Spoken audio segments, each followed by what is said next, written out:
հիմնադիր, մենք նախ եւ առաջ Հայաստանի քաղաքացիներ ենք, եւ իբրև Հայաստանի քաղաքացիներ մենք մտահոգ ենք մեր երկրում բյուրոկրատիայի ընդարձակման, որտեղ ցանկացած բյուրոկրատական մարմնի հաստատում դա լրացուցիչ ֆինանսավորում է եւ լրացուցիչ գործառույթներ։ B.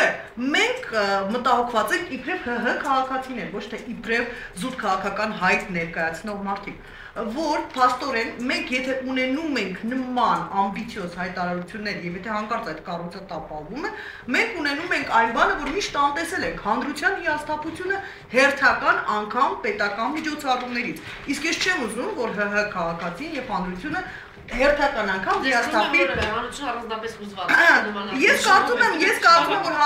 հանրությունը ոչ թե հուզված է, բայց հանրությունը արդեն մտնում է արատավոր շրջանի մեջ, հերթական մարմինը, հերթական կառույցը, հերթական հայտարարությունը եւ հերթական հիասթափությունը։ Եվ երրորդ, իբրև այսպես ՀՀ քաղաքացի, ես հարց եմ տալիս, եթե հանձնաժողովը լիազորված է